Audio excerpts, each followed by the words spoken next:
ایک بزرگ کے پاس ایک طالب علم آیا جو دینی علوم سیکھتا تھا۔ کچھ عرصہ پڑھنے کے بعد جب وہ اپنے وطن واپس جانے لگا تو وہ اس بزرگ سے کہنے لگا کہ میں واپس جا رہا ہوں۔ بزرگ نے ارشاد فرمایا، میاں ایک بات بتاتے جاؤ۔ وہ کہنے لگا، دریافت کیجیے، میں بتانے کے لیے تیار ہوں۔ وہ کہنے لگے، اچھا یہ تو بتاؤ، کیا تمہارے ہاں شیطان بھی ہوتا ہے؟ وہ کہنے لگا، حضور شیطان کہاں نہیں ہوتا، شیطان تو ہر جگہ ہوتا ہے۔ انہوں نے کہا، اچھا جب تم نے خدا تعالیٰ سے دوستی کرنا چاہی اور شیطان نے تمہیں ورغلا دیا تو تم کیا کرو گے؟ اس نے کہا، میں شیطان کا مقابلہ کروں گا۔ بزرگ کہنے لگے، فرض کرو تم نے شیطان کا مقابلہ کیا اور وہ بھاگ گیا، لیکن پھر تم نے اللہ تعالیٰ کے قرب کے حصول کے لیے جدوجہد کی اور پھر تمہیں شیطان نے روک لیا تو کیا کرو گے؟ اس نے کہا، میں پھر مقابلہ کروں گا۔ وہ کہنے لگا، اچھا مان لیا تم نے دوسری دفعہ بھی اسے بھگا دیا،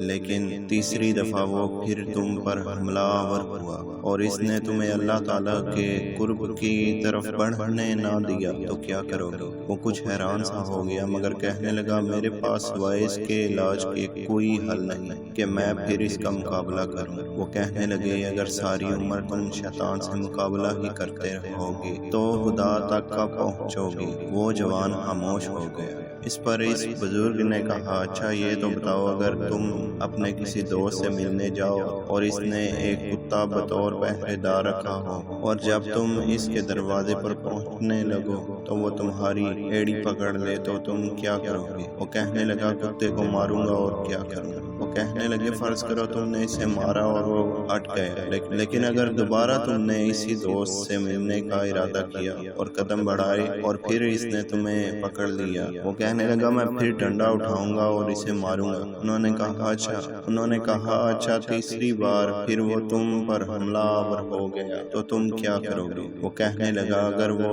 کسی طرح باز نہ آیا تو میں اپنے دوست کو آواز دوں گا کہ ذرا باہر نکلنا، یہ تمہارا کتا مجھے آگے بڑھنے نہیں دیتا، اسے سنبھالنا۔ وہ کہنے لگے، بس یہی گر شیطان کے مقابلے میں بھی اختیار کرنا۔ جب تم اس کی تدابیر سے بچ نہ سکو تو خدا سے یہی کہنا کہ وہ شیطان کو روکے اور تمہیں اپنے قرب میں بڑھنے دے۔ اس واقعے کا مقصد ہمیں اللہ تعالیٰ کی طرف رجوع کرنا ہے اور بلند و بانگ دعووں سے دوری اختیار کرنا، اور یہی ہمیں قرآن سے بھی درس ملتا ہے۔ ہم شیطان مردود سے اللہ تعالیٰ کی پناہ مانگیں کیونکہ ہم کمزور ہیں۔ شیطان کے مقابلے میں ہمیں ہمارا رب ہی بچا سکتا ہے۔